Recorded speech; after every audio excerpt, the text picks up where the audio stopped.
بسم اللہ الرحمن الرحیم وعن جابر رضی اللہ عن النبی صلی اللہ علیہ وسلم قال اذا رأى المؤمن ما فسح له في قبره يقول دعوني ابشر اہلی فیقال له اسکن۔ حضرت جابر رضی اللہ عنہ سے روایت ہے کہ نبی اکرم صلی اللہ علیہ وسلم نے ارشاد فرمایا، جب مومن اپنی قبر کی کشادگی کو دیکھتا ہے کہ قبر لمبی چوڑی ہو گئی، مسلمان اپنی قبر کو لمبی چوڑی دیکھتا ہے تو کہتا ہے فرشتوں مجھے چھوڑ دو، مجھے جانے دو، میں نے بہت تھوڑے اعمال کیے اور اللہ تعالیٰ نے مجھے اتنا نوازا قبر میں، مجھے چھوڑ دو، میں اپنے گھر والوں کو خوشخبری سنانے کے لیے جانا چاہتا ہوں۔ حدیث میں ہے آرام کرو۔ ہمیں علم ہونا چاہیے کہ اس قسم کی حدیثوں میں جس زندگی کو ثابت کیا جا رہا ہے وہ عالم برزخ قبر کی زندگی، اس کا دنیاوی زندگی سے کوئی تعلق نہیں۔ اس جیسی حدیثوں پر ایمان لانا واجب اور ضروری ہے۔ احادیث میں جتنا کچھ بیان ہوا اس پر ایمان لایا جائے اور بدعتیوں کے راستے سے بچا جائے۔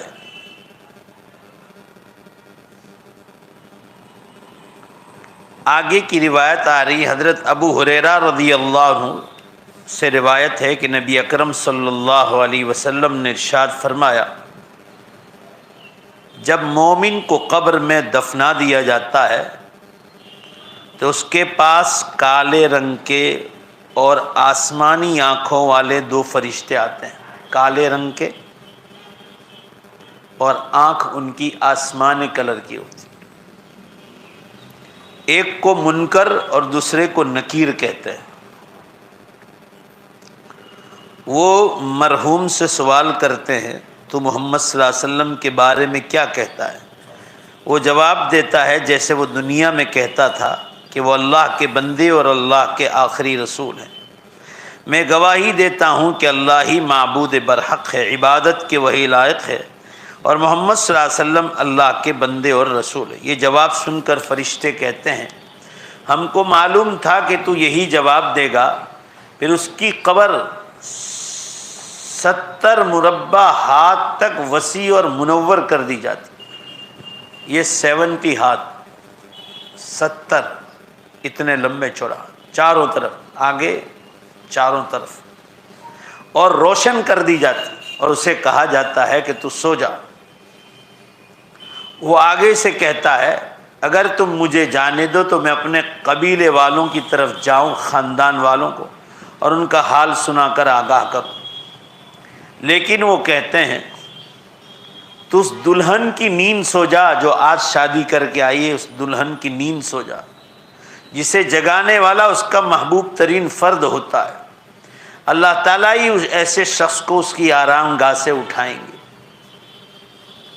اگر یہ دفن ہونے والا منافق یا کافر تھا تو فرشتوں کے سوال کے جواب میں وہ کہتا ہے، میں لوگوں کی طرح کچھ کہہ تو دیتا تھا لیکن مجھے علم نہیں کہ محمد صلی اللہ علیہ وسلم کون ہیں۔ فرشتے کہتے ہیں ہم تیرے اس جواب کا علم تھا، ہمیں تیرے اس جواب کی معلومات تھی، سو زمین کو حکم کر دیا جاتا ہے کہ اس پر تنگ ہو جائے، شارٹ کر دی جائے۔ بس وہ اتنی شارٹ اور تنگ ہو جاتی ہے کہ اس کی پسلیاں، یہ جو پسلیاں ہیں نا، یہ ایک دوسرے میں اندر پیوست ہو جاتی۔ ایسا شخص اسی عذاب میں مبتلا رہے گا حتیٰ کہ اللہ تعالیٰ اس کو اس مقام کی قیامت کے دن اٹھائے۔ کافر کی پسلیاں ایک دوسرے میں چلی جاتی ہے، اور مومن جو ایک اللہ پر اور محمد صلی اللہ علیہ وسلم پر ایمان لاتا ہے اس کے لیے راحت کے دن شروع ہو جاتے ہیں۔ اس کو کہا جاتا ہے تو دلہن کی نیند سو جا، آرام سے سو جا۔ موت سے لے کر قبر سے اٹھنے تک کی زندگی کو عالم برزخ اور عالم قبر کہا جاتا ہے۔ اس کا مکمل طور پر معاملہ، اس کا تعلق عالم غیب سے ہے۔ ہمارا رویہ یہ ہونا چاہیے کہ اس زندگی کے بارے میں رسول اللہ صلی اللہ علیہ وسلم نے جتنی چیزیں بتائی اس میں غور و خوض کیے بغیر، چوں و چیراں کیے بغیر اس کو مین و عن مان لیا جائے کہ نبی صلی اللہ علیہ وسلم نے جو باتیں فرمائی بالکل برحق ہے، اس میں کچھ آگے پیچھے نہیں ہوتا ہے۔ عبد الرحمن ابن مہران بیان کرتے ہیں حضرت ابو ہریرہ رضی اللہ تعالیٰ عنہ نے مرض الموت میں کہا، حضرت ابو ہریرہ جب انتقال کا وقت قریب تھا، آپ صلی اللہ علیہ وسلم کے بہت قریب رہے، مجھ پر خیمہ نصب نہیں کرنا، یعنی میری قبر پر کوئی خیمہ مت بنانا، میری میت کے ساتھ دھونی دان لے کر بھی مت جانا، اور مجھے جلدی دفنا دینا، کیونکہ میں نے رسول اللہ صلی اللہ علیہ وسلم کو فرماتے ہوئے سنا کہ جب نیک بندے کی میت کو چارپائی پر رکھ دیا جاتا ہے جنازے پر، تو وہ میت کہتی ہے مجھے آگر لے کر جاؤ، مجھے آگے لے کر جاؤ، یعنی جنت کی طرف لے جاؤ، جب مسلمان بندہ اور بندی نیک ہوتے ہیں۔ لیکن جب برے آدمی کی میت کو چارپائی پر رکھا جائے، جیسے کافر اور مشرک کی میت کو، تو وہ میت کہتی ہے کہ ہائے مجھے کہاں لے کر جا رہے ہو، یعنی جہنم کی طرف۔ اللہ تعالی ہمیں جہنم سے حفاظت فرما۔ مومن اور کافر کی موت کے مناظر، عالم برزخ میں مومنوں کی روحوں کا آپس میں ایک دوسرے سے پہچان کرنا، جب روحیں آپس میں ملتی ہیں مسلمانوں کی ایک دوسروں کو پہچانیں گے بھی۔ حضرت ابو ہریرہ رضی اللہ عنہ سے روایت ہے، رسول اللہ صلی اللہ علیہ وسلم نے فرمایا جب مومن کی موت کا وقت آتا ہے تو فرشتے ریشم کا سفید کپڑا لے کر آتے ہیں جنت سے، مخمل کا، اور کہتے ہیں اے روح، اے اللہ تعالیٰ کی رحم و مہربانی کی طرف اور ایسے رب کی طرف نکل جا جو غصے میں نہیں۔ مومن کی روح کو کہا جائے اس رب کی طرف چل جو رب غصے میں نہیں آج، اس حال میں کہ تو بھی خوش ہے اور تیرا رب بھی تجھ سے خوش ہے۔ یہ مومن کی روح کو ہی کہا جاتا ہے انشاءاللہ العزیز۔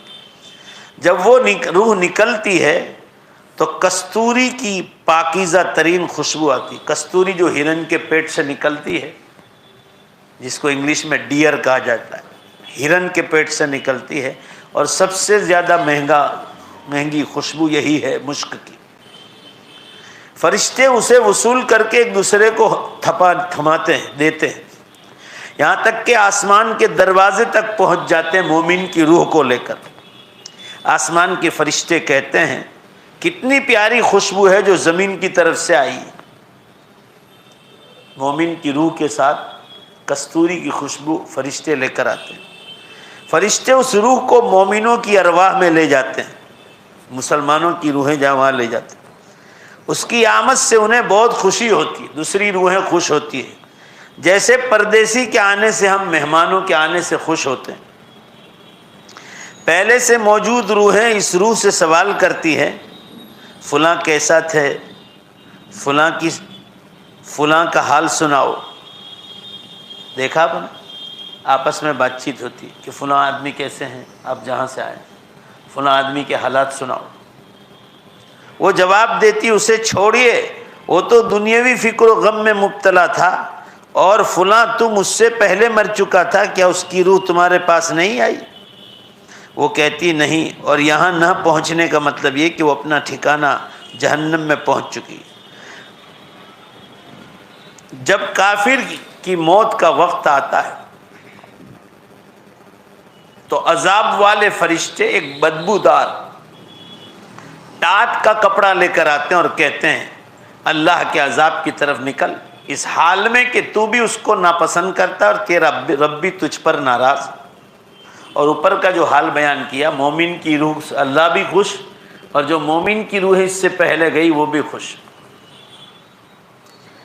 بہرحال اس سے اندازہ لگاؤ، ذرا زور سے بولو بے شک ایمان کتنی بڑی چیز ہے۔ بہرحال وہ نکل جاتی ہے کافر کی روح، اور اس سے سڑی ہوئی لاش کی طرف بدبودار بدترین بدبو آتی ہے۔ فرشتے اسے وصول کر کے دروازے پر لے جاتے ہیں اور کفار کافروں کی روح کے پاس پہنچا دیتے ہیں۔ فرشتے کہتے ہیں کتنی بدترین بدبو آ رہی ہے۔ حدیث اپنے مفہوم میں واضح ہے، اس سے نیک اور برے لوگوں کی میت کے واقعات اور ان کی موت کے واقعات اور موت کے بعد کے انجام کو واضح بتلایا گیا ہے۔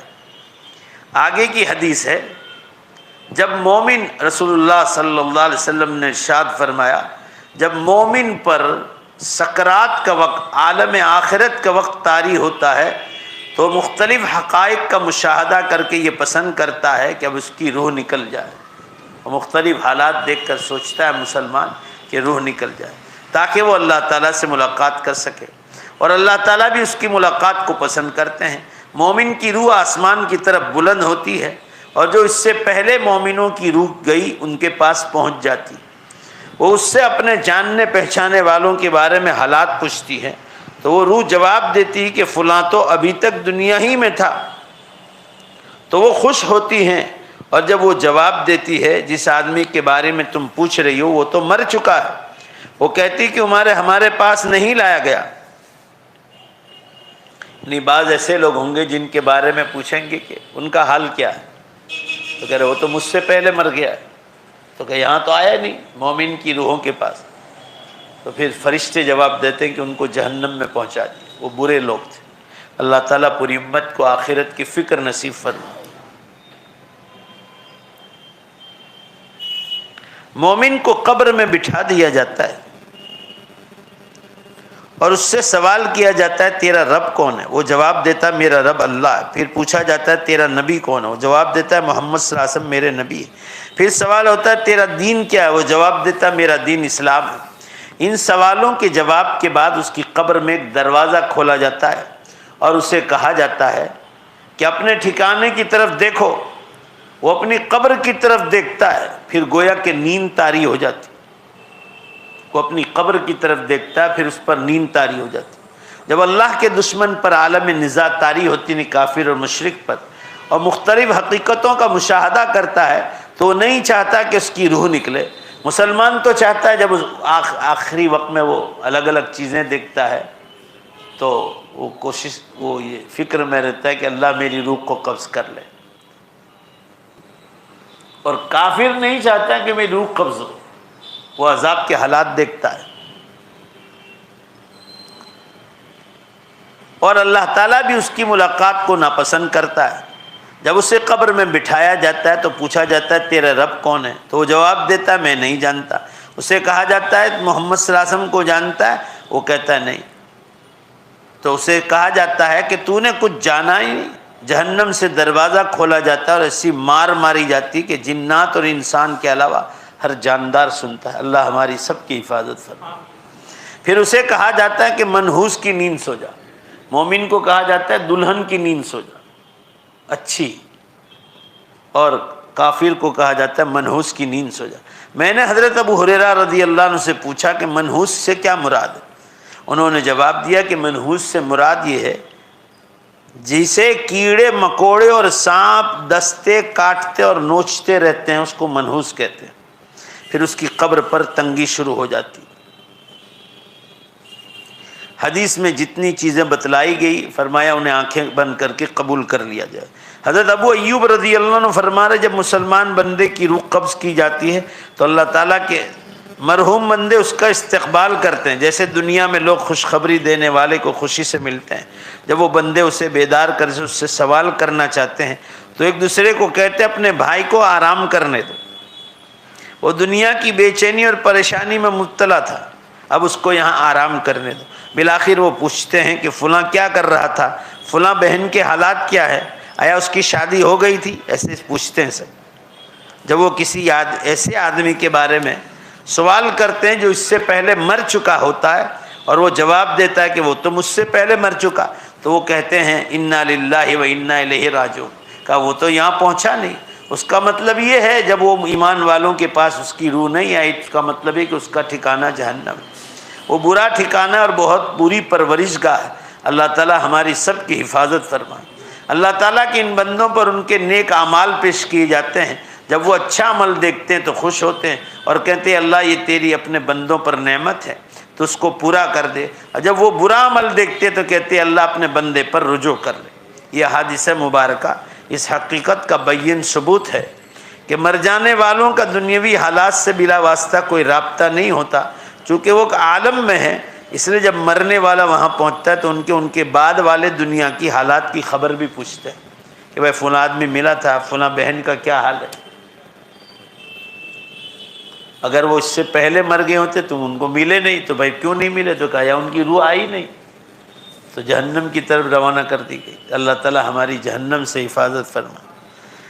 ایک حدیث سن لیں، حضرت عبداللہ سے رضی اللہ عنہ سے روایت ہے، نبی اکرم صلی اللہ علیہ وسلم نے فرمایا اپنے قریب مرنے والے لوگوں کو لا الہ الا اللہ محمد الرسول اللہ کی تلقین کیا کرو۔ فرمایا مومن کا نفس پسینے کے ٹپکنے کی طرح نکلتا ہے، جبکہ کافر کا نفس گدھے کی سانس لینے کی طرح اس کی بانچھوں سے نکلتا ہے۔ کافر کی روح نکلتی ہے نا، یہاں سے بھی بہت سخت تکلیف ہوتی ہے، جیسے گدھا کیسے ہاں ہاں سانس لیتا ہے اس طرح، اور مومن کی جیسے پسینہ ٹپکتا ہے پتہ بھی نہیں چلتا، اس طرح جو ہے اس کی روح نکل جاتی ہے۔ اللہ تعالی ہمارے ساتھ آسانی کا معاملہ فرمائے۔ حدیث میں ایک یہ بھی نشانی بتائی کہ کوئی کلمہ پڑھ لے، یہ بھی ایمان پر موت کی نشانی، چہرے پر مسکراہٹ آ جائے اسمائل، تو یہ بھی ایمان پر موت کی نشانی، اور تیسری نشانی بتائی پیشانی پر پسینہ آ جائے تو یہ بھی ایمان پر موت کی نشانی۔ آگے کی حدیث بھی وہی ہے جو اوپر گزری ہے۔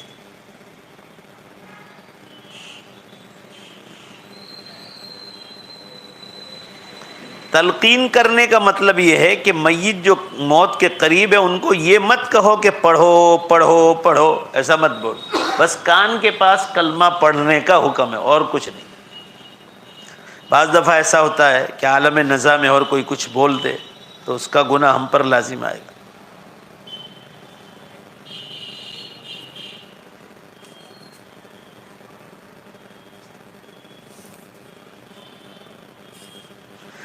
حضرت شداد بن اوس رضی اللہ عنہ فرماتے رسول اللہ صلی اللہ علیہ وسلم نے فرمایا جب تم مرنے والے آدمی کے پاس موجود ہو تو حالت نزع میں جب آخری وقت ہو اس کی آنکھیں بند کر دیا کرو۔ آخری وقت ہو نا تو کہا یہ ایسے آنکھیں بند کر دیا کرو، کیونکہ آنکھ روح کے پیچھے چلتی ہے، آنکھ روح کے پیچھے پیچھے چلتی ہے۔ اور ایسی صورت میں اچھائی اور بھلائی والی بات کیا کرو، کیونکہ فرشتے گھر والوں کی دعاؤں پر آمین کہتے ہیں، یعنی یہ دعا کرنی چاہیے کہ اللہ اس مرحوم کو ایمان پر موت عطا فرما، تو فرشتے اس دعا پر آمین کہتے ہیں۔ جب میت کی روح نکل رہی ہو یا نکل چکی ہو تو نبوی تعلیمات رسول اللہ صلی اللہ علیہ وسلم کی تعلیمات کے مطابق اس میت کے حق میں دعائیں کرنی چاہیے۔ اس وقت اس کے حق میں کی گئی دعاؤں پر فرشتے آمین کہتے ہیں۔ عبداللہ ابن عمرو فرماتے ہیں کہ صلی اللہ علیہ وسلم نے فرمایا جب تم بیمار کی تیمارداری یعنی بیمار پرسی کرو تو یہ دعا پڑھو، اللہم اشفی عبدک ینکأ لک عدوا او یمشی لک الی صلاۃ۔ جب بیمار کی بیمار پرسی کرو تو یہ دعا مانگو، اے اللہ اپنے بندے کو شفا دے تاکہ تیرے دشمن کو زخمی کرے اور تیرے لیے نماز کی طرف چل دے۔ اللہ تعالی شانہ ہم تمام کو ان سنی و حدیث پر عمل کی توفیق عطا فرمائے۔ اللہ مرنے کے بعد ہمارا معاملہ آسان فرمائے۔ آج تو مسجد کا جماعت کا ٹائم لیٹ ہو گیا ہے اور ابھی ہمیں روٹی کھانا ہے، اس کے بعد جلدی نکلنا ہے، پھر پولیس کھڑی رہتی ہے راستوں میں، اس لیے ابھی حالات ٹھیک ہیں۔ آپ چلے جائیے بات۔ یہ کہاں سے آئے ہیں؟ اچھا، یہ مولانا آپ کے پاس تصدیقات ہیں نا؟ کہاں کی ہے؟ نہیں یہ یہاں کی کہیں کہ احمد آباد کوسمبا؟ ہاں ٹھیک ہے، باہر بولو۔ ظہیر بھائی کی کپڑے کی دکان کے لیے برکت کی دعا کرنا انشاءاللہ۔ یہ مدرسہ دارالعلوم رشید نگر لودھنا کشن گنج بہار سے مولانا تشریف لائے ہیں۔ آپ حضرات ان کو للہ زکوٰۃ خیرات سے مدد کرتے جائیں، درود شریف پڑھ لیں، دعا کر لیں۔